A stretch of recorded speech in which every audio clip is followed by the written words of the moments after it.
Wilhelm. Okay, so this question has been raised and it has been introduced perfectly by the talk of a peer, which you heard right now. So, can we do without livestock? We have to change something. That's true. We have to change something, but we have to know how much and what would be the goal. Yeah? And at the beginning, I would like to say, I always like to give some statements. So I go through, not in the classically, I will give statements. The first statement is, what we have to change is stop with food competition by livestock. Yeah? So the FAO considers shortage of arable land, of agricultural areas, particularly of arable land, as one of the most challenging, biggest challenges besides the climatic change to humanity. And this, I usually try to explain it with these figures. Imagine this is a soccer field, and this is a soccer field of arable land, and how many people must be fed on such an area. And you see in the course of time, during the growing population, it becomes tremendous high, 5, 6 humans in the next generation, and we don't know what is climate change doing or whether this figure are still valid. So arable land is highly precious, yeah. And at the moment, you can read it anywhere in any kind of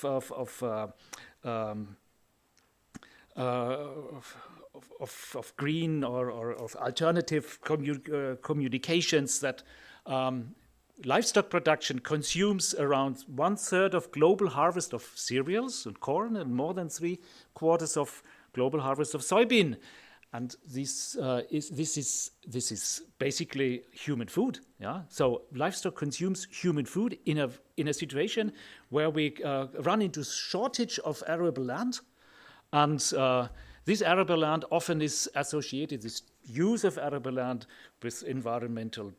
With change in land use, and the consequence is very clear. We have to stop food competitions between livestock and humans. So the question is: when we stop food competition, do we have to completely stop livestock feeding? That's the question now. And the answer is no, we don't, because agriculture. Any kind of agriculture or horticulture, I could use same. Any kind of these systems, they always produce more non-edible biomass than edible biomass.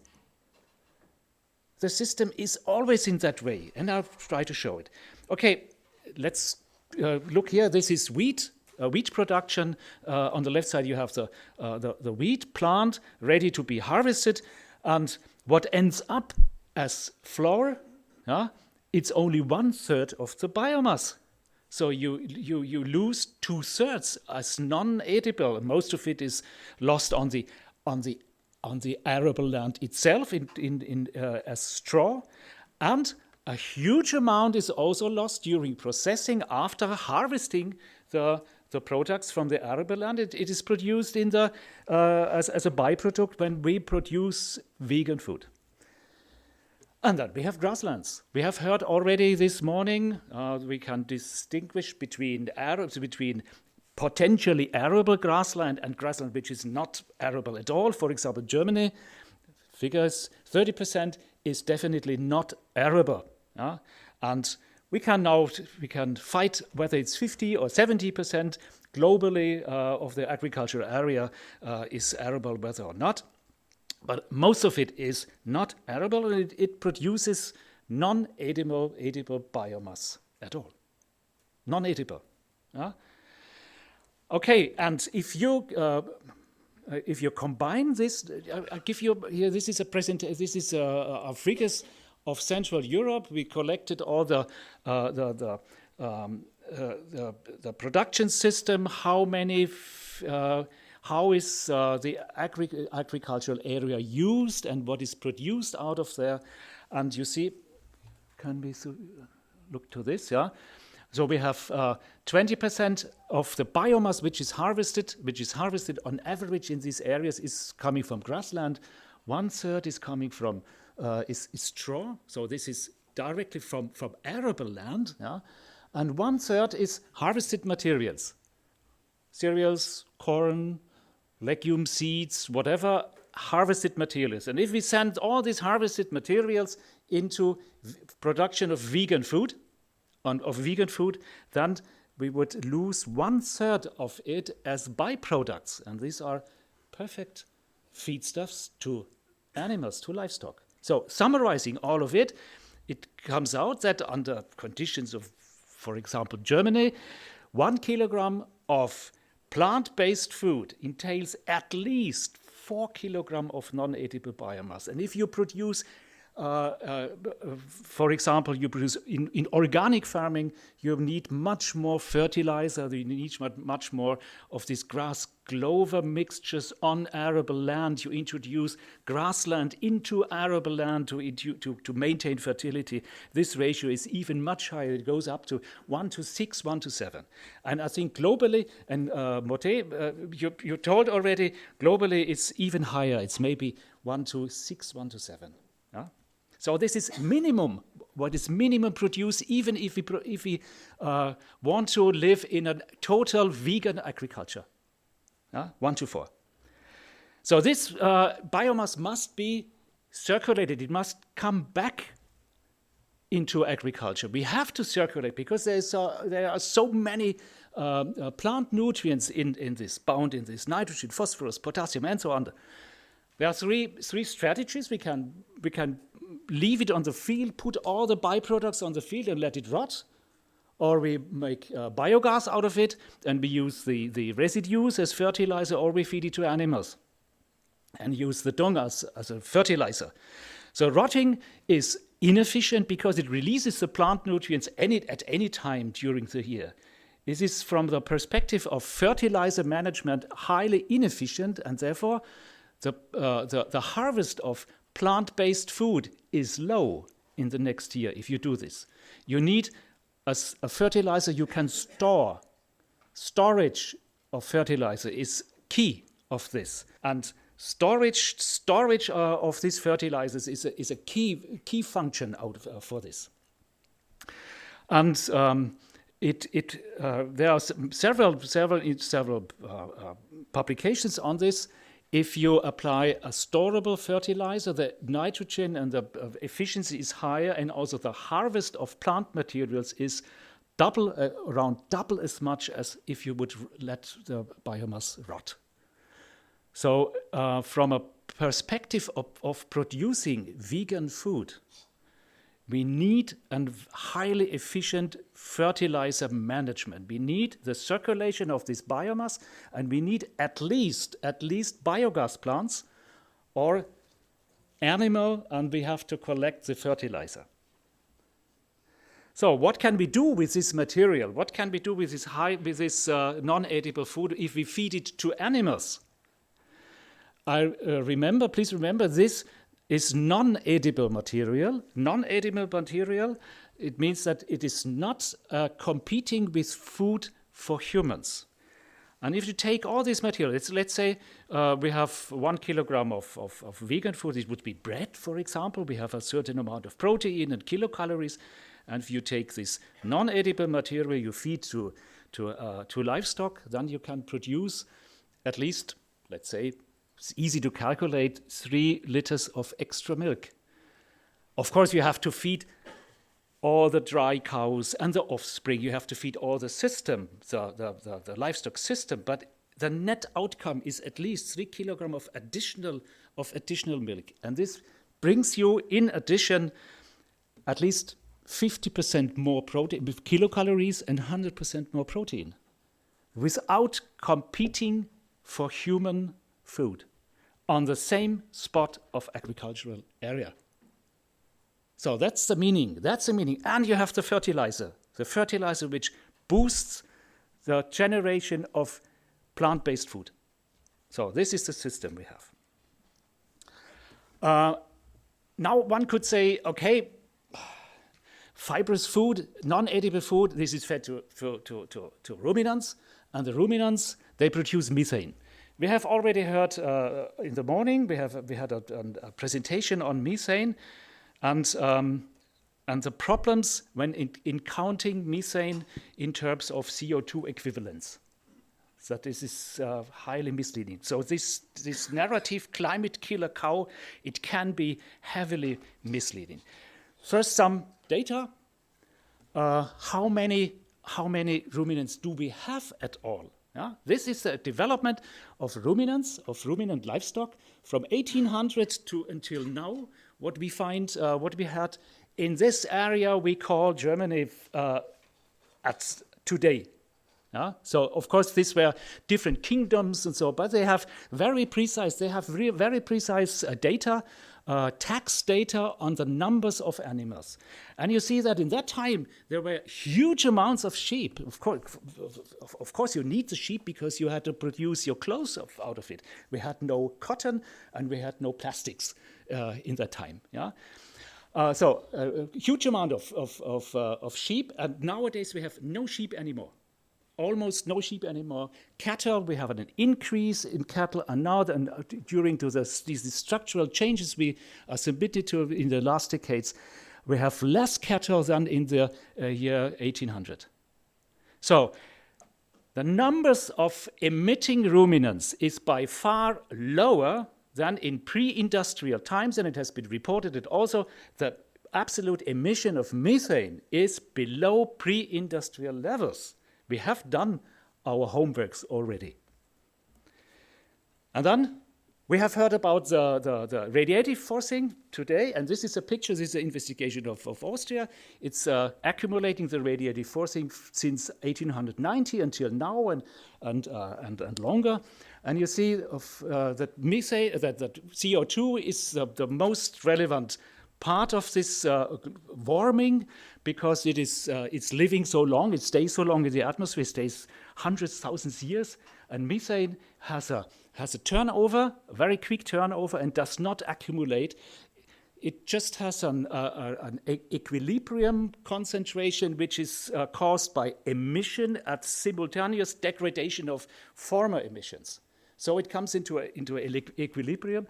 And here under the Austrian conditions, this is the total equilibrium resulting from the whole nation. So half of it is agriculture, and half of the agriculture is livestock. So this small, you see the mouse here, the mouse pointer, the small amount. This would be the impact of ruminants. And if we shoot all the ruminants right now, it would have almost no impact on climate. Yeah? But I don't want to excuse methane. As soon as you increase the number of livestock, then the fresh methane, this has a strong impact, may have a strong impact on climate. So it's a matter of how to calculate. And I totally agree, we should look to the radiative forcing. This is free of ideology, this is simply physics. Okay, so this leads us to another very important conclusion. So taking together the non-edible biomass and this methane discussion, so the conclusion is too many livestock harm environment and climate, but too few livestock harm environment and climate as well. Because we need circularity of the biomass. The non-edible biomass must circulate, yeah? And it will cause emissions of CO2, emissions of anything, of nitrogen, phosphorus, independent of the pathway of circulation. So if you let it rot, it releases the same amount of phosphorus, of nitrogen. It's the biomass which is degraded. Yeah? The emissions are the same. And also methane. Methane doesn't play a role under such conditions, because then we have only a few numbers of ruminants. Yeah? And methane would not play a role in that type. So if we would not feed this material to livestock, it would have no impact on climate. Abstinence of feeding the inevitably occurring non-edible biomass to livestock is not effective on climate. But it is effective on food production, because then we throw away all these 3 glasses of milk I showed you. So we have on the same area less food production. So Nourishing one human without livestock, completely without livestock, it would rise the production intensity. We should increase the production intensity, more arable land, more water, more emissions, more fuel, and so on. So this could be summarized in this chart, very simple. So this is the highly intensive livestock production with all this land use change. It causes a lot of emissions. And if we go back and use only the non-edible, inevitably occurring non-edible biomass, then it goes down. That's true. And most of the publications, they take these 2 points, they take T-cruise and they extrapolate to 0 and say 0 livestock would be lowest emission. That's not true. It goes up again. It turns to a minimum and then it rises again. And it has been shown in many other publications. So circularity with livestock denotes the minimum impact on environment and climate. So on this minimum, here is one from Van Santen, same picture. Yeah. So this is all these calculations, when you draw it to 0, linear to 0, is this ignorance of the existence of non-edible biomass in normal agricultural production. This is the mistake. People usually ignore it. So this is a slide I included because of the discussions of this morning. We have to be really careful if we make scenarios based on overall means. For example, what is the overall mean of CO2 equivalents of beef meat or of milk? We have heard this morning, so that there are many figures. And if we take overall, we must be very careful. Look, for example, here, this is on the x-axis milk yield, and on the y-axis is the milk protein output. Okay, and the more milk protein output we have. So who is nutritionist of you? Only a few? What are we feeding to the cow? How are we feeding the cow producing this milk? This cow is living on bacterial protozoa, little of protozoa, bacterial protein, and this bacterial protein is grown in the four stomachs, and this bacterial protein is grown on fermentable energy and on soluble nitrogen. We call this non-protein nitrogen. You can put fertilizer into the rumen. Urea, you don't need to put any protein into, yeah? And there is a certain point, then you need extra feed protein, soy protein, for example. And this is to produce rumen bypass protein. This is very inefficient. You have to put a lot of this protein into, yeah, in order to increase the milk protein a little bit. So when we summarize this, so it means that up to this point where this curve crosses the microbial production, this milk protein is produced without any food protein. It is nothing else but a vegan protein. And as soon as we cross this point, then we have a protein competing with food. So what is the ratio? Edible protein input versus output. We have heard this morning on average it's 0.6, but the average consists of two values. It consists of 0.0, up to this crossing point, and more than 2 when we are above it. So intensive livestock production contains at least 2 different types of footprints, not only one, at least 2 different. And you want to know where's the crossing point? It's around 15 kilogram of milk, roundabout, yeah, 15 kilogram, and this is a lot. So even our intensive production, milk production, contains a considerable amount of it. And I try to summarize it with this picture. So the cow has two segments, a red and a green one. The red one is causing high footprints. We should eliminate this one, and we should maintain the green. It has no use to eliminate or to reduce the number of cows, but then the cow would be just smaller and it would still have a green and a red compartment. This is inefficient. So let's take out selectively the red one and foster the green production. It's also not conflicting with all these vegan products, these alternatives. So oats milk, for example, oats milk, nobody knows how is it produced. It is produced out of oat. Yeah, we know from the name, but only 30%, 1/3 of the biomass is reaching the oat milk. 2/3 is not is a byproduct, and nobody knows that these 2/3 are fed to livestock. Nobody throws this away. And by feeding it to livestock, every glass of oat milk entails another glass of cow milk. And this is reasonable. It is reasonable. This is circularity.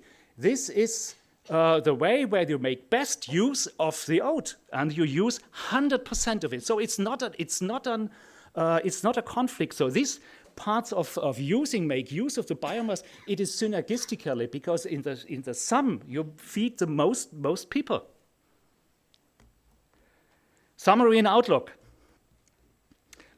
Question was, can we do without livestock? We cannot do without livestock. It is an indispensable part of agricultural circularity.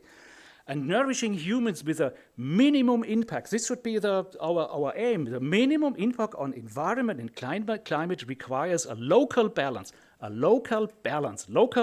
and balance between plant production and livestock. And last slide, if you allow me. Last slide. This is something absolutely usual in nowadays. You can compare it with energy transition.